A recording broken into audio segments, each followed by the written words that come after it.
1977 August 15 అమెరికాలోని Ohio state యూనివర్సిటీలో big year radio టెలిస్కోప్కి ఒక వింత రేడియో సిగ్నల్ 72 సెకండ్ల పాటు అందింది. దాని తీవ్రత నార్మల్గా ఉండవలసిన దానికన్నా కూడా 30 రెట్లు ఎక్కువగా ఉంది. దానిని వావ్ సిగ్నల్ అని అంటారు. ఒకసారి దానిని మీరు కూడా వినండి.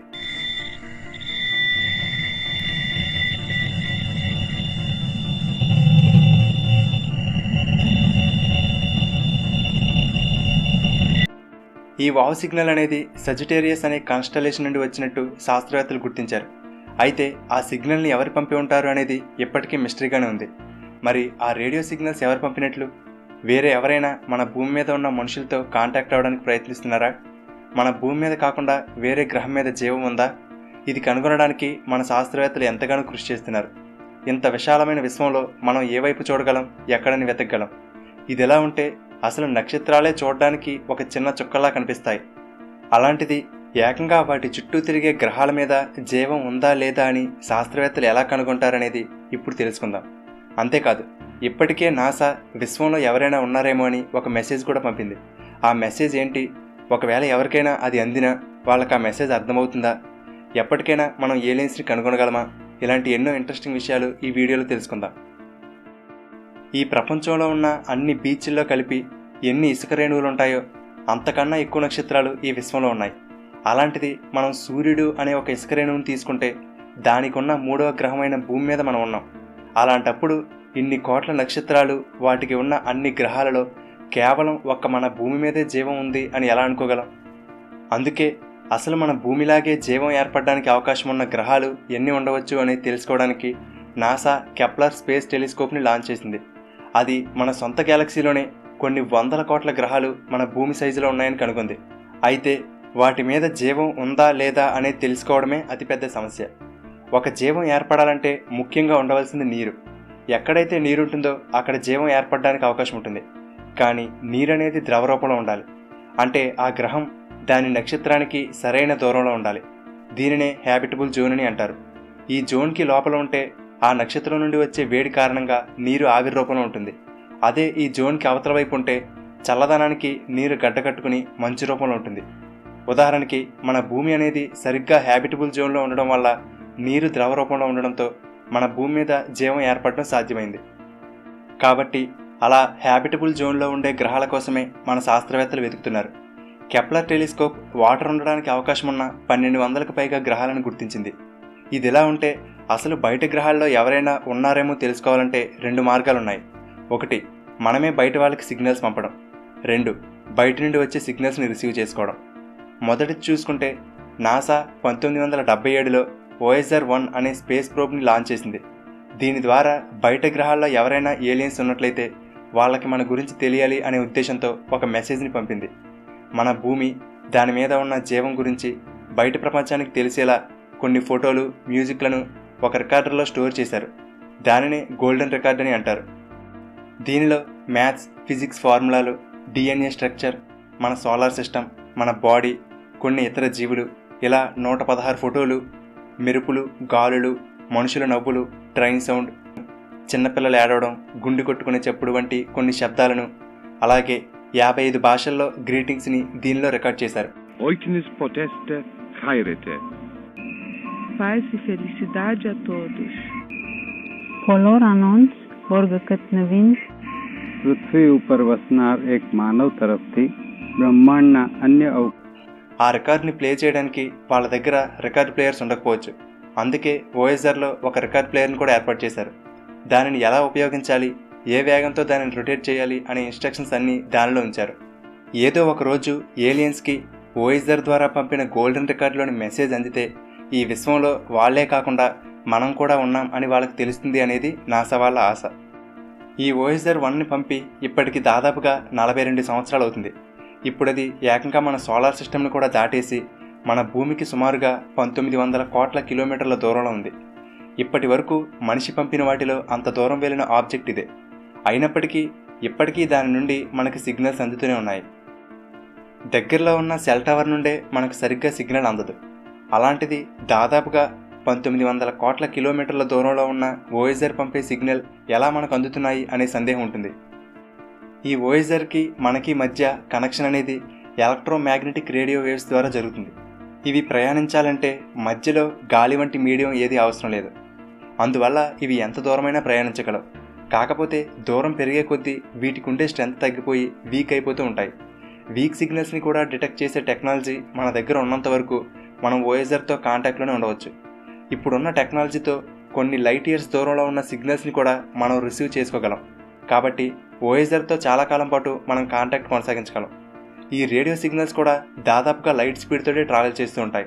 అయినా కూడా వోయేజర్ పంపిన డేటా భూమి మీదకి చేరడానికి సుమారుగా 20 గంటల సమయం పడుతుంది. అది దూరంగా వెళ్లే కొద్దీ ఈ టైం ఇంకా పెరుగుతూ ఉంటుంది. ఇక్కడున్న మరొక సమస్య ఏమిటంటే వోయేజర్ పనిచేయడానికి కావాల్సిన పవర్ అనేది రోజురోజుకి తగ్గిపోతుంది. ఈ వోయేజర్ సోలార్ ప్యానల్స్తో పనిచేయదు. ఎందుకంటే ఇది ఏకంగా సోలార్ సిస్టమ్ని దాటి వెళ్ళిపోయింది కాబట్టి అక్కడ మన సూర్యుడి నుండి వచ్చే శక్తి పనిచేయదు. అందుకే ఇది న్యూక్లియర్ పవర్ ఆధారంగా పనిచేసేలా తయారు చేశారు. దీనిని లాంచ్ చేసినప్పుడు దీనిలో 470 వాట్స్ పవర్ ప్రొడ్యూస్ అయ్యేది. కానీ ఇప్పుడు 270 వాట్స్ పవర్ మాత్రమే ప్రొడ్యూస్ అవుతుంది. ఒకవేళ దీనిలో ఇంధనం అయిపోతే దాని నుండి మనకు అందే సిగ్నల్స్ అనేవి ఆగిపోతాయి. అందుకే ఇది మరింత ఎక్కువ కాలం పనిచేయాలనే ఉద్దేశంతో దానిలో ఇంధనం సేవ్ చేయడం కోసమని వోయేజర్లో ఉండే హీటర్లను, కెమెరాలను నాసా షట్ డౌన్ చేసేసింది. అయినా కానీ దాదాపుగా మరొక 8 సంవత్సరాల్లో వోయేజర్లో ఉండే పవర్ అనేది పూర్తిగా అయిపోతుంది. ఆ పవర్ అయిపోయిన తర్వాత దాని నుండి మనకు పూర్తిగా సంబంధాలు తెగిపోయి ఆ వోయేజర్ అనంత విశ్వంలో అలా ప్రయాణిస్తూ వెళ్ళిపోతుంది. తరువాత దానితో మనకు ఎటువంటి సంబంధం ఉండదు.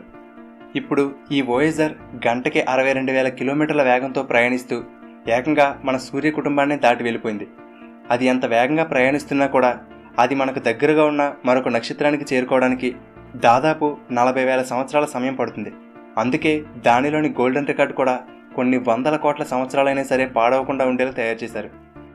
వోయేజర్ 1తో పాటు వోయేజర్ 2, పయోనీర్ 10, పయోనీర్ 11 వంటి స్పేస్ ప్రోబ్స్ని నాసా లాంచ్ చేసింది. ఇవన్నీ ఈ విశ్వంలో అలా ప్రయాణిస్తూ వెళ్తున్నాయి. అవి ఏదో ఒక గ్రహం మీద ఉన్న ఏలియన్స్కి చిక్కి తిరిగి వాళ్ళు మనకు పంపే మెసేజ్ కోసం ఎదురు చూడడం తప్ప మనమేమీ చేయలేం. ఇక్కడ మరొక సమస్య ఏమిటంటే మన భాష వాళ్ళకు అర్థం కాకపోవచ్చు. అందుకే నాసా ఎవరైనా అర్థం చేసుకోగలిగేలా బొమ్మలతో, అలాగే ఈ విశ్వంలో ఎక్కువగా ఉండే ఎలిమెంట్, అదేవిధంగా సింపుల్ ఎలిమెంట్ హైడ్రోజన్ కాబట్టి దానిని ఆధారంగా చేసుకుని కొన్ని కోడ్స్తో ఇన్స్ట్రక్షన్స్ అన్నీ రాశారు. మన అదృష్టం కొద్దీ ఇదంతా అక్కడ ఉన్న ఏలియన్స్కి అర్థమయ్యి మళ్ళీ వాళ్ళు రిప్లై పంపినా అది మనకు చేరడానికి కొన్ని వేల సంవత్సరాల సమయం పడుతుంది. ఇప్పటి వరకు మనం ఏలియన్స్కి మెసేజ్ పంపడం గురించి చూసాం. ఇప్పుడు బయట నుండి వచ్చే మెసేజ్లను రిసీవ్ చేసుకోవడం గురించి తెలుసుకుందాం. దానికన్నా ముందు ఒక విషయం తెలుసుకోవాలి. మార్కోని రేడియో కనిపెట్టినప్పటి నుండి అంటే సుమారుగా 120 సంవత్సరాల నుండే మనం రేడియో సిగ్నల్స్ని ఈ యూనివర్స్లోకి విడుదల చేస్తున్నాం. అయితే ఈ రేడియో సిగ్నల్స్ అనేవి మన భూమి వరకే పరిమితం అయిపోవు. కొన్ని లక్షల కిలోమీటర్ల దూరం వరకు ఈ విశ్వంలో ప్రయాణిస్తూనే ఉంటాయి. అలా ఈ సిగ్నల్స్ మన భూమి నుండి అన్ని వైపులకు సుమారుగా 100 లైట్ ఇయర్స్ దూరం వరకు ఒక బబుల్ లాగా వ్యాపించి ఉన్నాయి. దానినే ఎర్త్స్ రేడియో బబుల్ అని అంటారు. లైట్ ఇయర్ అంటే ఎంత దూరం అనేది తెలియని వారి కోసం సింపుల్గా చెప్తాను చూడండి. లైట్ అనేది ఒక సెకన్కి 3 లక్షల కిలోమీటర్ల దూరం ప్రయాణిస్తుంది. అలాంటిది ఒక సంవత్సరం పాటు ప్రయాణిస్తే ఎంత దూరం ఉంటుందో దానిని కాంతి సంవత్సరం లేదా లైట్ ఇయర్ అని అంటారు. అంటే సుమారుగా 9,50,000 కోట్ల కిలోమీటర్లు. అలాంటిది 100 లైట్ ఇయర్స్ దూరం వరకు ఈ రేడియో సిగ్నల్స్ వ్యాపించి ఉంటాయి. ఇప్పుడు ఈ 100 లైట్ ఇయర్స్ దూరంలో అంటే ఈ ఎర్త్స్ రేడియో బబుల్ లోపల ఏదైనా గ్రహం మీద ఏలియన్స్ ఉండి వాళ్ళ దగ్గర ఈ రేడియో సిగ్నల్స్ని రిసీవ్ చేసుకునే పరికరాలు ఉంటే వాళ్ళు మన భూమి నుండి వచ్చే సిగ్నల్స్ని వినగలరు. అయితే ఇన్ని లక్షల కోట్ల కిలోమీటర్లు అంటే ఈ రేడియో బబుల్ ఎంత పెద్దగా ఉంటుందో చూడాలనుకుంటున్నారా? ఇది మొత్తం మనం ఉంటున్న మిల్కీవే గ్యాలక్సీ. అయితే ఇక్కడ చిన్నగా బ్లూ కలర్లో కనబడుతుంది కదా, ఆ డాట్ అనేది మనం చెప్పుకున్న 200 లైట్ ఇయర్ సైజులో ఉన్న ఎర్త్స్ రేడియో బబుల్. అంటే ఈ విశ్వంలో మనం ఏ పాటో అర్థం చేసుకోవచ్చు. ఈ విధంగా మనం ఎలా అయితే ఈ రేడియో సిగ్నల్స్ని ఈ విశ్వంలోకి ట్రాన్స్మిట్ చేస్తున్నామో అదేవిధంగా వేరే ఏదైనా గ్రహానికి సంబంధించిన ఏలియన్స్కి చెందిన రేడియో సిగ్నల్స్ మనకు అందుతాయేమో అనే ఉద్దేశంతో మన శాస్త్రవేత్తలు పెద్ద పెద్ద రేడియో టెలిస్కోప్లను నిర్మించి నిరంతరం ఈ విశ్వాన్ని జల్లెడ పడుతున్నారు. అంతేకాదు, కేవలం విశ్వంలో జీవాన్ని గుర్తించడానికి సెటి అంటే search for extra terrestrial intelligence అనే ఒక నాన్ ప్రాఫిట్ ఆర్గనైజేషన్గా ఏర్పడి ఎంతోమంది శాస్త్రవేత్తలు భూమి లాంటి గ్రహాలు వాటి మీద జీవాన్ని కనుగొనడానికి ప్రయత్నిస్తున్నారు. అంతేకాదు, దీనిలో సెటి ఎట్ హోమ్ అనే ఆప్షన్ కూడా ఉంది. అందులో భాగంగా దాదాపు 80 లక్షల మంది వాలంటీర్లుగా చేరి వాళ్ళ ఇంటి దగ్గర నుండే ఈ విశ్వంలో నుండి వచ్చే ఎలక్ట్రోమాగ్నెటిక్ రేడియేషన్స్ని అబ్జర్వ్ చేస్తున్నారు. ఒకవేళ మీకు కూడా ఇంట్రెస్ట్ ఉండి ఈ SETI ప్రోగ్రాంలో చేరాలనుకుంటే SETI at Home వెబ్సైట్కి వెళ్ళి రిజిస్టర్ అయ్యి వాళ్ళ సాఫ్ట్వేర్ని మీ కంప్యూటర్లో ఇన్స్టాల్ చేసుకుని మీరు కూడా ఈ రేడియో సిగ్నల్స్ని ట్రాక్ చేయవచ్చు. అయితే వేరే గ్రహాల మీద ఏలియన్స్ ఉన్నారా లేదా అనేది తెలియాలంటే వాళ్ళ దగ్గర కూడా మనలాగే టెక్నాలజీ అభివృద్ధి చెంది ఉండాలి. వాళ్ళు కనుక రేడియో సిగ్నల్స్ కనుక పంపగలిగారంటే ఒక రకంగా వాళ్ళు కూడా మనలాగే అభివృద్ధి చెందినట్టే. అప్పుడే వాళ్ళ దగ్గర నుండి మనకి ఏదైనా సిగ్నల్ అందడం లేదా మనం పంపిన మెసేజ్ వాళ్ళు అర్థం చేసుకుని తిరిగి రిప్లై అవ్వడం జరుగుతుంది. అంతేకాని మనం ఫిజికల్గా ఒక ప్రోబ్ని కానీ ర్యాకెట్ని కానీ ఒక్కొక్క గ్రహం మీదకి పంపి అక్కడ ఏలియన్స్ ఉన్నారా లేదా అనేది చెక్ చేయాలంటే సాధ్యమయ్యే పని కాదు. ఎందుకంటే ఇప్పుడు మన దగ్గర ఉన్న లేటెస్ట్ టెక్నాలజీతో ఒక ర్యాకెట్ని చేసి దానిని మన సోలార్ సిస్టమ్కి బయట ఉండే వేరే గ్రహం మీదకి పంపాలంటే కనీసం 40,000 సంవత్సరాల పైనే పడుతుంది. ఇన్ని కోట్లాను కోట్ల గ్రహాలలో చాలా గ్రహాలు మన భూమి కన్నా కొన్ని మిలియన్ బిలియన్ సంవత్సరాల కన్నా ముందే ఏర్పడి ఉన్నాయి.